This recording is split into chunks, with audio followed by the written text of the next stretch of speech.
No sé si se dieron cuenta de que en nuestra lectura bíblica, allá en Efesios capítulo 2, el apóstol Pablo habla de Cristo como nuestra paz, versículo 14. Cristo es nuestra paz, dice, que de los dos pueblos hizo uno. Y ahora la expresión que lo deja uno pensando. Y derribó, en mi versión dice, derribó el muro divisorio. En otras versiones dice que el Señor derribó la pared intermedia, una pared que separaba. Pero ¿de qué está hablando el apóstol cuando él dice o escribe que el Señor derribó el muro divisorio? ¿Qué habrá tenido en mente el apóstol? ¿Qué clase de muro? Bueno, no sé si lo saben. Yo cuando escuché y luego leí esta información me quedé un poco sorprendido porque en el antiguo templo judío, en tiempos de Cristo, en realidad había una pared. ¿Sabían eso? Una pared que dividía, una pared intermedia. Si buscan el comentario bíblico adventista en el tomo 6, la cita dice que una pared literal existía en el templo de Jerusalén. Y esa pared, asómbrense, esa pared separaba el atrio de los gentiles del atrio de los judíos. Imagínense aquí que hagamos algo así, nunca se nos ocurriría, por supuesto, y es dividir este lugar para que los escogidos, los favoritos de Dios, el pueblo escogido esté en un lugar de adoración, mientras que los visitantes, que no son parte del pueblo, estén en otro lugar. Eso es una cosa que, por supuesto, no ocurriría, pero ocurría. Y luego leí en una cita las siguientes palabras. En el año 1871, un grupo de arqueólogos descubrió una inscripción que decía, hablando de la pared que separaba, no entre ningún extranjero dentro de la barrera y del muro circundante que rodea el templo. Cualquiera que sea apresado o aprehendido dentro será responsable de su propia muerte. ¡Wow! ¡Qué cosa tan increíble! O sea, si un gentil, o sea, un pagano, no hebreo, no judío, se le ocurría traspasar esa barrera, aunque había allí una inscripción que lo decía, corría el riesgo de morir. Verdaderamente increíble, pero cierto. Dice un comentarista llamado William Barclay que esa inscripción estaba traducida a varios idiomas, como para que nadie quedara fuera del ámbito informativo, y en otras palabras, no arriesgara su vida innecesariamente. Así que pudiera ser que el apóstol tenía en mente ese muro cuando dice que con Cristo y su muerte, él derribó el muro divisorio. Pero había quizás otro tipo de muro que el apóstol tenía en mente. Barreras que los judíos de su tiempo, incluyéndola a él durante un tiempo, habían levantado entre ellos y el resto del mundo. ¿Alguien sabe cómo los hebreos, los judíos del tiempo de Cristo se referían, qué término usaban para referirse a los paganos? ¿Alguien lo sabe? Perros. Sí, claro, impíos, por supuesto, pero además usaban el término perros. Perros. Así de exaltados ellos se consideraban como el pueblo escogido y así de baja era la concepción que tenían de un ser humano creado a la imagen de Dios, pero que no era judío. Así que gracias a Dios por enviarnos a su Hijo Jesucristo. Y gracias por el hecho de que con su muerte, dice el apóstol, derribó ¿qué cosa? El muro. ¿Y en qué forma lo derribó? ¿Cuántos encuentros conoces del Nuevo Testamento en los que Jesucristo se sale un poquito del patrón, es decir, deja de beneficiar y de bendecir a los judíos en Palestina para bendecir a esos a quienes los judíos consideraban perros. ¿Podemos recordar alguna instancia? Porque sabemos que el ministerio de Jesús se llevó a cabo mayormente entre judíos. Él no viajó mucho. El Señor se mantenía dentro de esos estrechos límites de lo que se llamaba entonces Palestina. Pero ocasionalmente Él se salió del patrón y bendijo a los supuestos perros. ¿Podemos recordar algunas de esas instancias?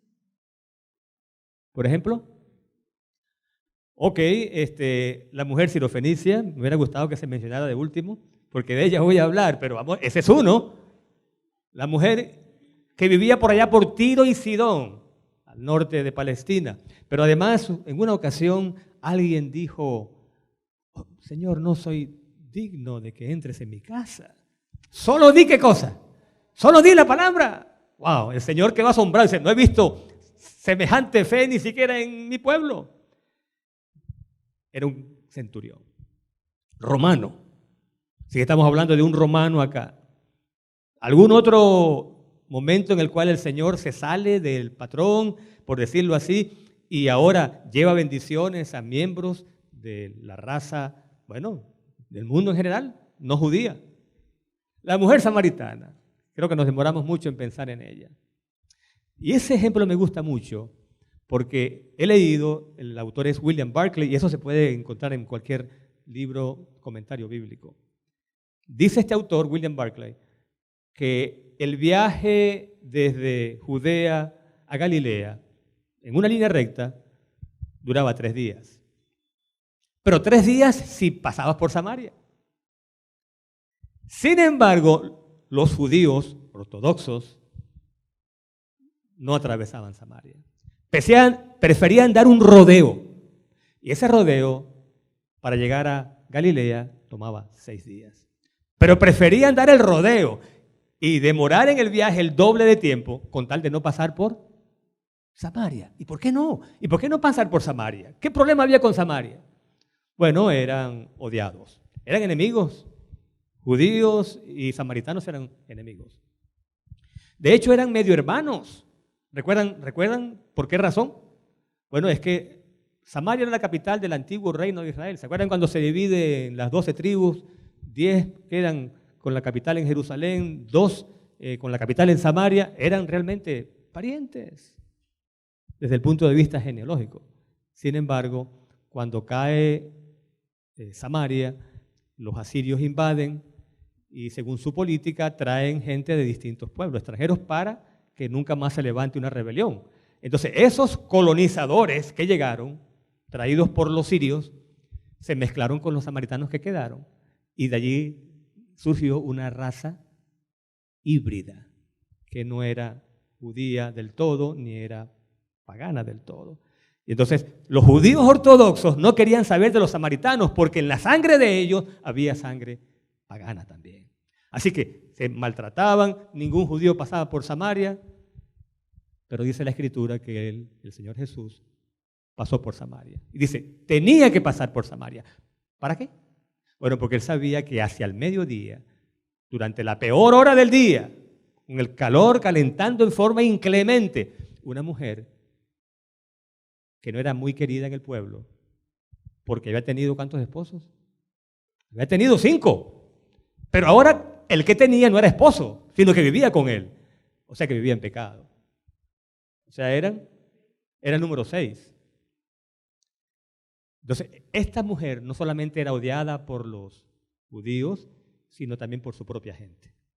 Porque ¿qué necesidad tenía ella de buscar agua al mediodía? Nadie buscaba agua al mediodía bajo ese sol inclemente. Pero ella no quería llegar en el horario en que otras mujeres estaban allí, porque ella era literalmente el chisme del pueblo.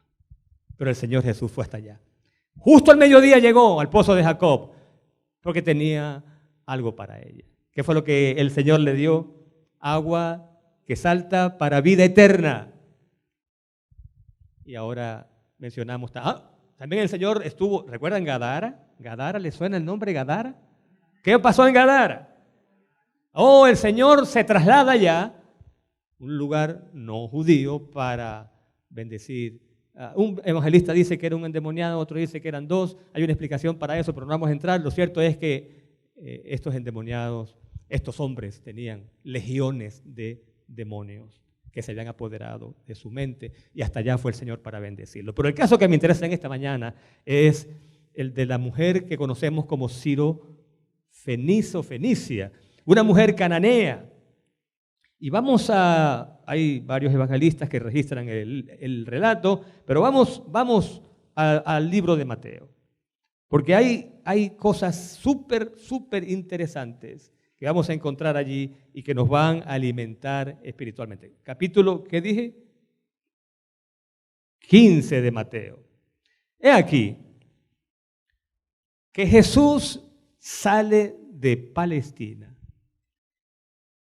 rumbo norte, y llega a la región de Tiro, Sidón, Fenicia.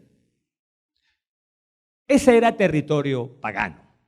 De hecho, esa tierra estaba habitada por cananeos. Y los cananeos eran considerados, hemos dicho, como perros por los judíos. Hasta allá fue el Señor Jesús. Y si uno lee todo el capítulo de Mateo, el capítulo 15, uno podría llegar a la conclusión de que el Señor se va lejos como para descansar. Porque desde el mismo versículo 1 de Mateo 15 encontramos que los fariseos están de manera incesante atacando al Señor. Lo están atacando por todos lados. Y entonces uno podría pensar, bueno, se va porque no quiere seguir en ese territorio donde es rechazado. Sin embargo, había una razón más por la cual él debía ir hasta esa lejana tierra. A partir del versículo 21 de Mateo 15 leemos: de allí Jesús se retiró a la región de Tiro y Sidón. Y una mujer cananea, ni siquiera sabemos el nombre, que había salido de aquella región, vino a él y clamaba. A ver, ¿cuál es el clamor de esta mujer? Si estás leyendo allí lo puedes ver. Señor, Hijo de David, ¿qué cosa? Ten misericordia de mí. Mi hija está grave, atormentada por un demonio. Y ahora, deja de leer un momentito, porque en estos dos versículos hay toda una mina de riqueza. La primera, la mujer reconoce a Jesús como hijo de David. ¿Cómo es eso? Jesús no ha estado en Sidón, no ha estado en Tiro. Dice, es la única salida a esa zona y aparentemente no hubo otra. No era un viaje misionero. Y ya vamos a decir por qué. Pero esta mujer sabe que el Señor ha llegado a su tierra. Marque allí la página de alguna manera en Mateo 15, porque vamos a volver allá, pero vamos a buscar rápidamente Marcos capítulo 7. El mismo relato, pero de nuevo, cuando usamos varios relatos evangelísticos, encontramos que hay detalles que uno no menciona, que otro sí menciona. Mateo no menciona lo que Marcos dice en el versículo 24 del capítulo 7 de su libro. Repito, Marcos capítulo 7, versículo ¿qué? 24. Y ahora escuchemos. De allí Jesús se fue a la región de Tiro y Sidón. El mismo relato. Pero ¿qué es lo que Marcos añade que Mateo no menciona? Entró en una casa. ¿Quién entró en la casa? El Señor. Y quiso que nadie lo supiera. Pero no pudo esconderse. Así que no es una gira misionera. Van, por así decirlo, de incógnito. Jesús no quiere que nadie sepa que Él está en la zona.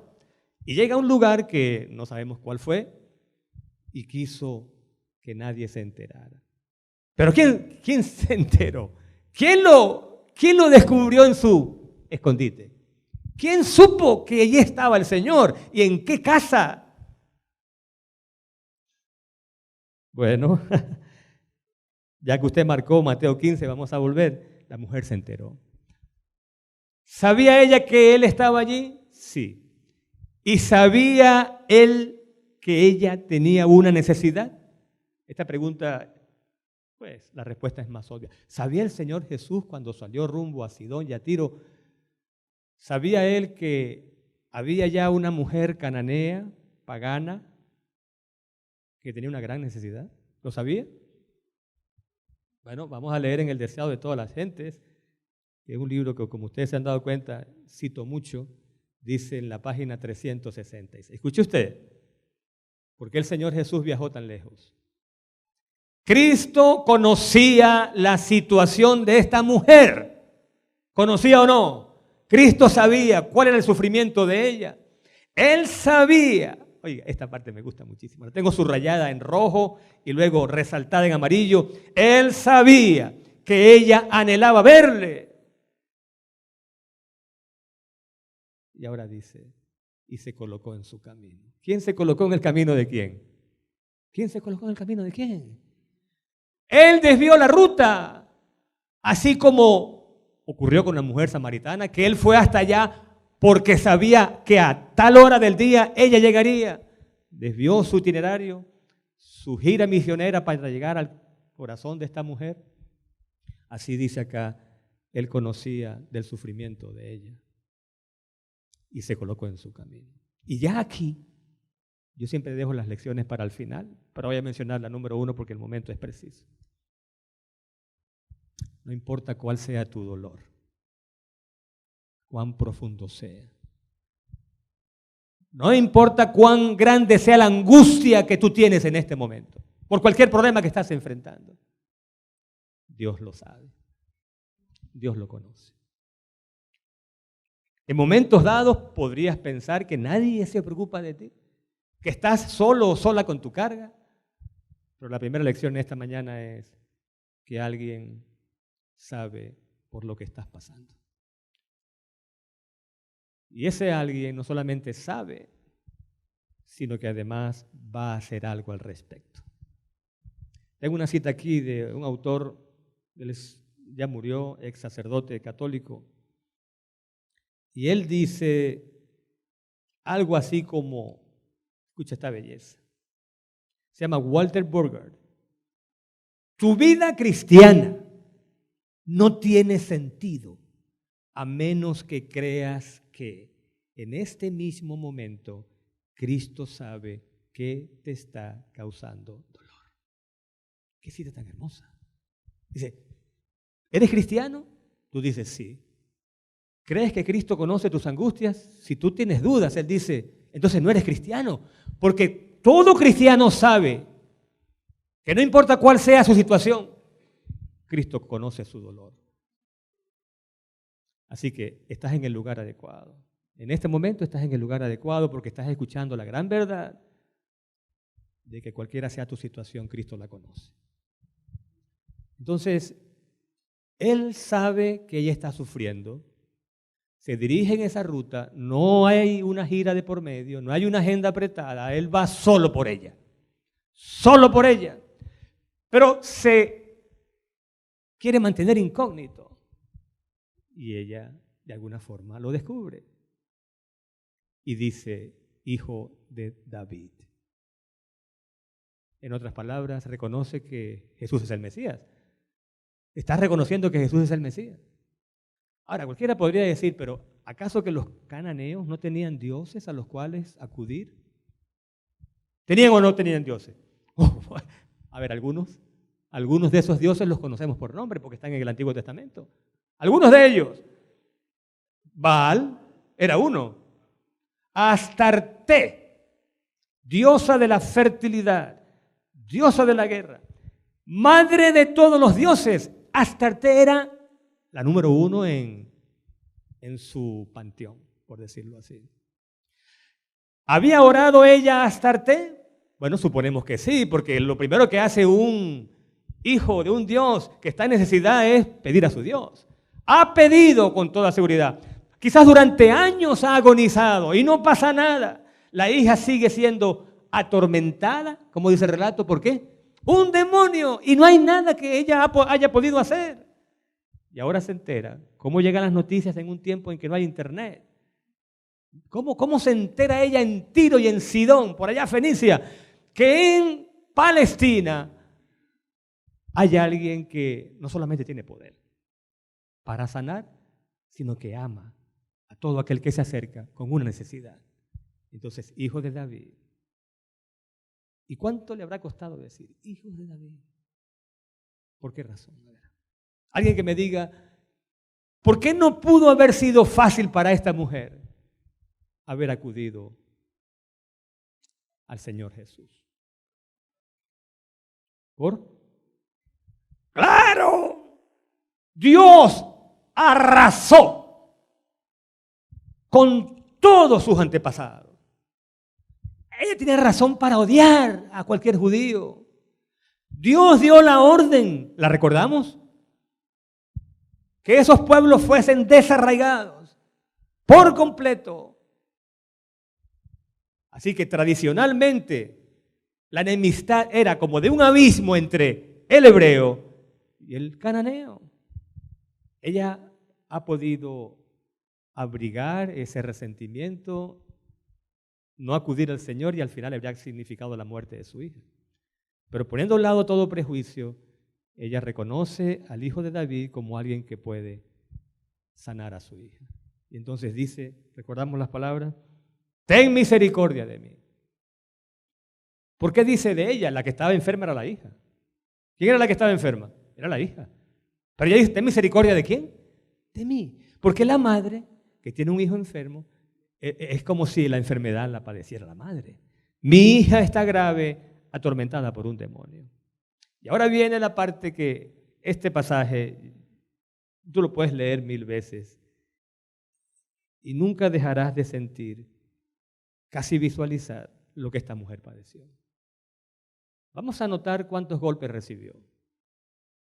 Primero de ellos, recuerdan que está buscando ayuda en un judío, miembro de un pueblo que arrasó y exterminó a su propio pueblo, el pueblo de Canaán. Cuando ella expresa su necesidad, del versículo 23 dice, pero Jesús no le respondió nada. Ese es el silencio de Dios. ¿Has orado en alguna ocasión y has sentido que por mucho que oras, nada pasa? ¿Te ha pasado eso? Y nada pasa. Y sigues orando. Y llega el punto en el cual tú dices, Señor, ¿no tienes piedad de mí? ¿Por cuánto tiempo tengo que seguir orando para que tú me escuches? No le respondió nada. Primer golpe. Pero viene un segundo golpe. Entonces sus discípulos se acercaron a él, a Jesús, y le rogaron, despídela, que viene gritando detrás de nosotros. Qué cosa tan fea esa. Claro, ¿quiénes son los que están hablando aquí? Los discípulos, y además son judíos también. Saben que los cananeos son considerados como perros. Échala. Despídela, porque viene gritando. Es importante que nos ubiquemos ahora. ¿En qué posición viene ella? Dice detrás. Segundo golpe es, deshazte de ella. Versículo 24, viene el tercer golpe. Y este tiene que haber sido más doloroso. Y él respondió, y ese él es Jesucristo. Soy enviado solo a las ovejas perdidas de la casa de Israel. Wow. ¿Qué le está diciendo ahí? ¿Qué le está diciendo ahí? ¡Ey! Tú no eres judía. Vine solo por ellos. En otras palabras, no perteneces. ¿Te has sentido alguna vez así que llegas a un lugar donde tú sientes que no soy parte de este lugar, yo mejor me voy, me siento fuera de grupo? No eres parte de este grupo. No eres miembro del pueblo escogido. No tienes derecho. Miren, yo no sé si tú hubieses llegado hasta el tercer golpe. ¿Cuál fue el primero? No respondió. Algunos se habrían ido. Ni siquiera me respondió. Los discípulos entonces, échala, despídela. Algunos habrían llegado hasta el segundo golpe, pero se habrían ido después del segundo golpe. Pero ahora el tercero, el Señor mismo le dice, no perteneces. no eres parte de. Hasta allí quizás los más perseverantes habrían llegado. ¿Y ahora qué ocurrió? Versículo 25. ¡Qué cosa tan grande! Entonces ella vino. ¿Dónde estaba en un primer término? ¿Dónde estaban? Estaba. Viene detrás, gritando. El Señor adelante, primer plano. Los discípulos, segundo plano. Y ella en tercer plano, gritando. Hijo de David, ¿qué cosa? Ten misericordia de mí, gritando. Pero ahora este cambio de escenario es grandioso. Un golpe, 2 golpes, 3 golpes, y ella en lugar de irse, dice, versículo 25, vino y se postró delante de él. Hasta ese momento solo había visto las espaldas, pero ahora está frente a frente. Y se coloca de rodillas. ¿Un cananeo? ¿Un miembro de esa raza? Cuyos antepasados fueron exterminados por los judíos, por el pueblo judío. Se postra delante del Señor. Qué cosa tan increíble. Señor, ayúdame. Ella insiste. Y ahora este golpe, tiene que ponerla fuera. O sea, en inglés es knock out. Este golpe es como el golpe de gracia. Y no creo que nadie más lo hubiera aguantado, porque dice el Señor, y Él le dijo, wow, no está bien tomar el pan de los hijos, de mis hijos, el pueblo judío, no está bien, y echarlo a los perrillos.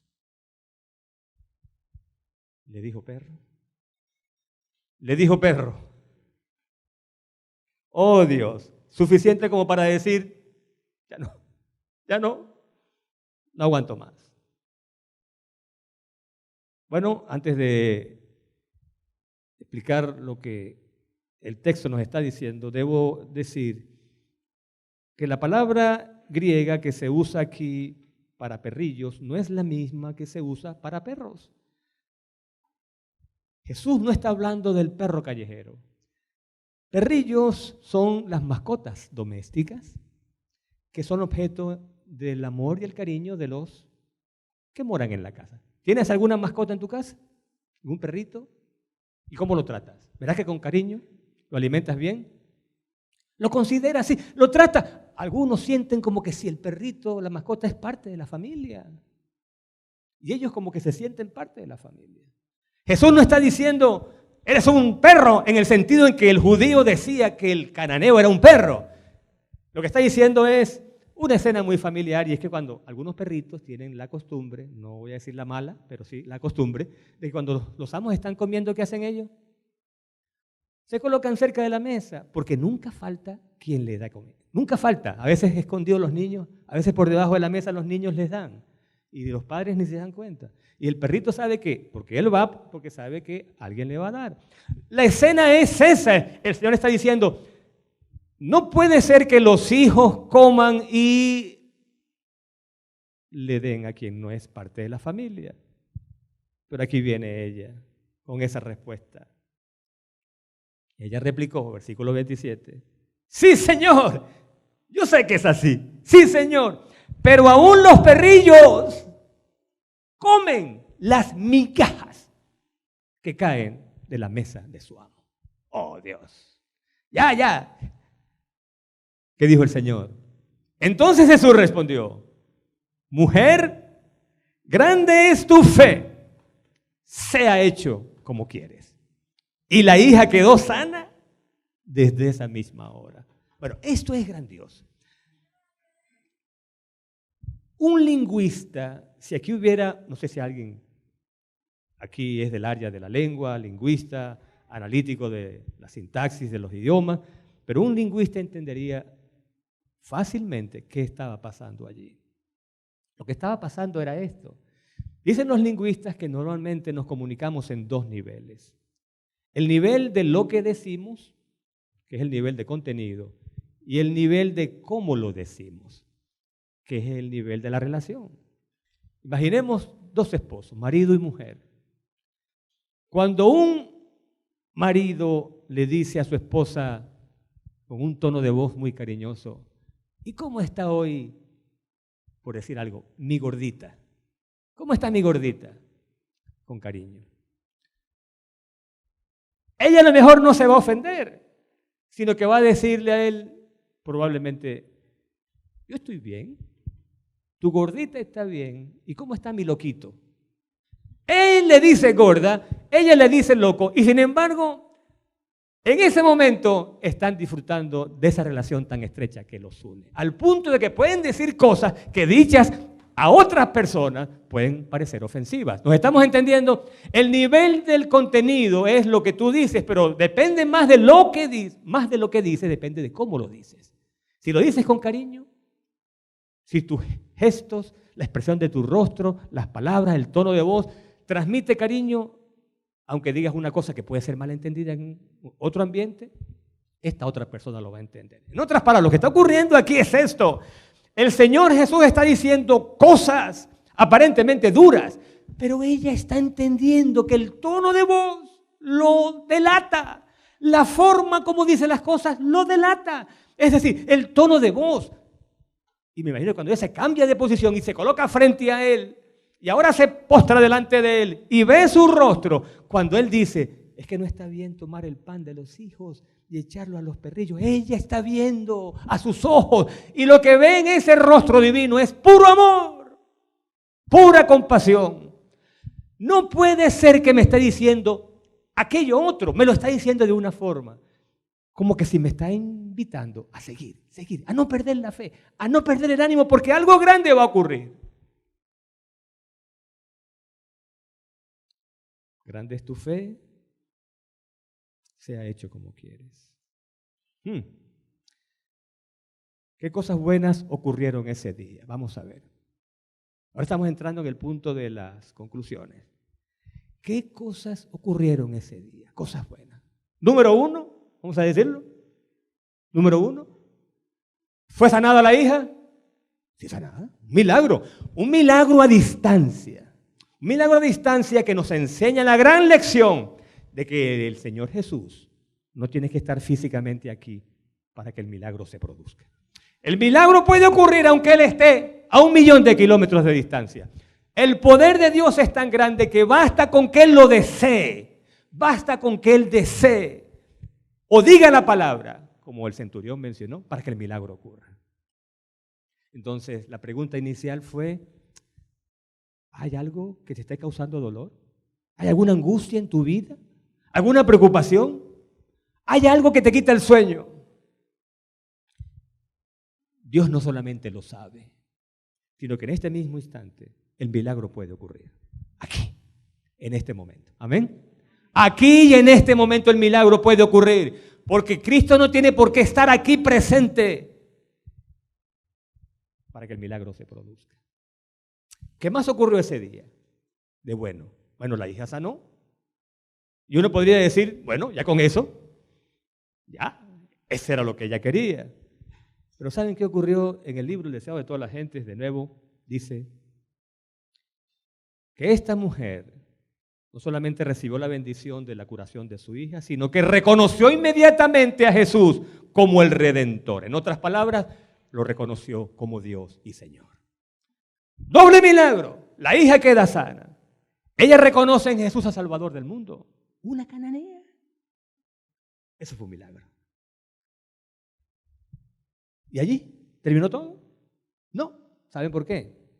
Porque los discípulos aprendieron también una gran lección. ¿Cuál fue la lección?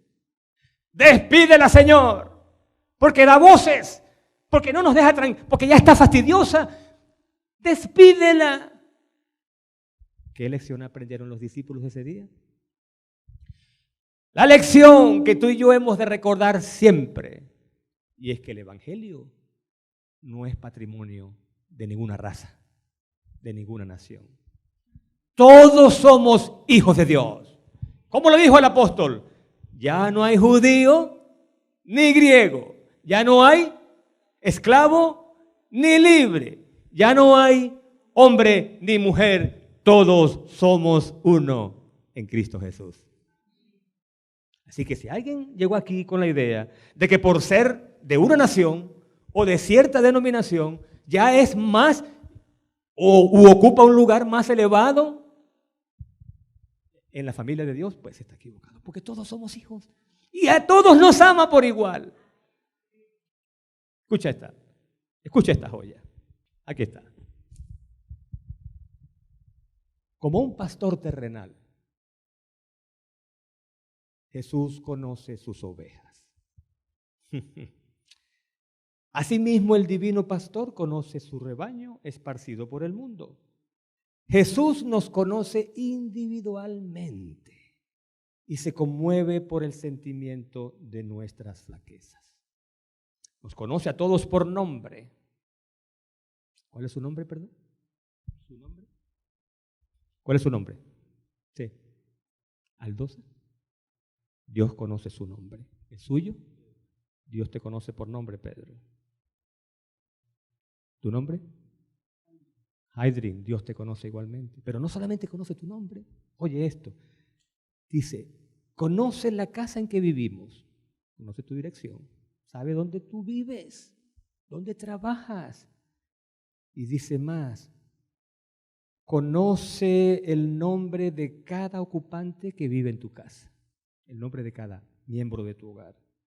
Y ahora escucha esto. Cada alma es tan plenamente conocida por Jesús como si fuera la única por la cual el Salvador murió. Oh, qué cosa más hermosa. Pedro, Dios te conoce, Pedro, como si no hubiera otro ser humano en este planeta. Así de bien te conoce y así te ama. Las penas de cada uno conmueven su corazón. Él dice, mis ovejas oyen mi voz y yo las conozco y me siguen. Cuida a cada una de sus ovejitas como si no hubiese otra sobre la faz de la tierra. ¡Wow! ¡Qué cosa tan grande! No hay nada por lo cual tú estés pasando que Él no lo sepa. Y no solamente lo sabe, en su momento el milagro va a ocurrir.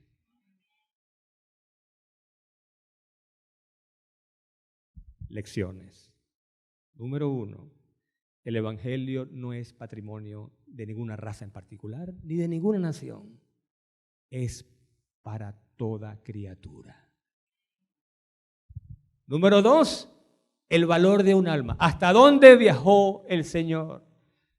¿Y a cuántas personas benefició un viaje exclusivo para bendecir a una mujer cananea, miembro de una raza odiada por el pueblo judío?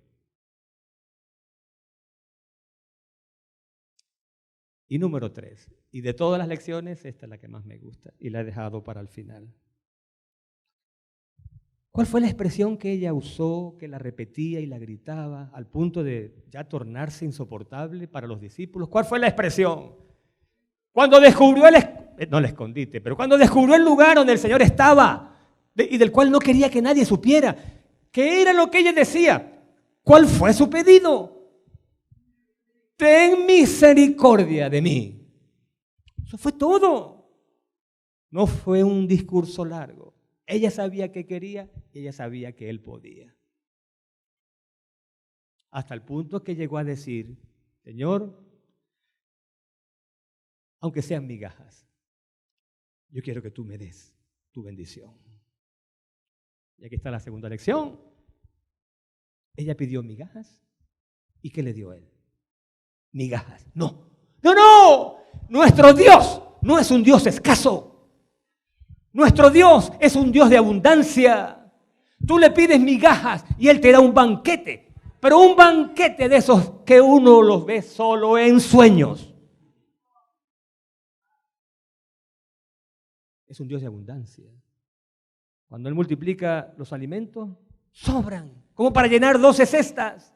Cuando produce vino como para alimentar un ejército. Y sobra. ¿Recuerdan las bodas de Caná? Nuestro Dios es un Dios de abundancia. Y lo más grande es que hay una oración que siempre responde inmediatamente. Y aquí está la cita, no la voy a leer todavía al menos, que dice que cuando pedimos a Dios bendiciones terrenales, la respuesta puede ser que demore. Trabajo, un carro, un novio, una novia. La bendición puede demorar. Pero hay una oración, hay un pedido que Él siempre responde inmediatamente. ¿Y cuál es esa oración? Ten misericordia de mí. Ten misericordia de mí. Escuchemos al profeta Daniel, allá en el capítulo 9, orar. Escuchemos a Daniel, 9:18. Inclina, Dios mío, tu oído y oye. Abre tus ojos y mira nuestras ruinas y la ciudad que lleva tu nombre. Y ahora escuchemos esta parte. Esto es una joya. Porque no derramamos nuestros ruegos ante ti confiados en nuestras obras de justicia, sino en tu gran ¿qué? En tu gran misericordia. Esa es la oración que Dios siempre responde. No que seamos buenos, no lo hagas porque tengo 20 años en la iglesia o porque doy grandes ofrendas. No, oh Señor, este pedido lo hago no por mis obras, sino porque eres un Dios misericordioso. Y ahora, algo que esté golpeando tu corazón, hay algo en tu vida, alguna preocupación, sea tuya o sea de un familiar, de un ser querido, que esté sufriendo tanto que tú creas casi que ese dolor te lo has apropiado. Bueno, la oración en este momento es: Señor, te estoy pidiendo que hagas el milagro, no porque haya algo bueno en mí, sino porque sé que eres un Dios misericordioso. Y sé que me vas a escuchar y sé que me vas a bendecir. ¿Cuántos en este momento quisieran manifestar a Dios su deseo de que esa necesidad tan grande que tienes, Él la tome en sus manos? Te quite esa carga que te está oprimiendo y en su momento responda de acuerdo a su voluntad y para su honra y gloria. ¿Hay alguien que en esta mañana, ya en esta tarde, quisiera colocarse de pie y decir: Señor, yo soy uno de ellos que en esta hora quiero pedir que me des, aunque sea tus migajas? Porque yo sé, Señor, que esas migajas al final serán como un banquete para mí. Vamos a orar. En esta hora, Dios y Padre, queremos darte gracias porque eres un Dios de amor, porque desvías tu ruta, Señor, para colocarte en nuestro camino y encontrarte con nosotros, aunque no te hayamos estado buscando. Gracias porque un día en el pasado, un bendito día, te atravesaste en nuestro camino. No te estábamos buscando, Dios, no, pero tú nos encontraste. Y aquí estamos, en tu iglesia, en tu día santo, alabando tu santo nombre. Y dándote gracias porque eres un Dios de abundancia y nos das infinitamente mucho más de lo que te pedimos.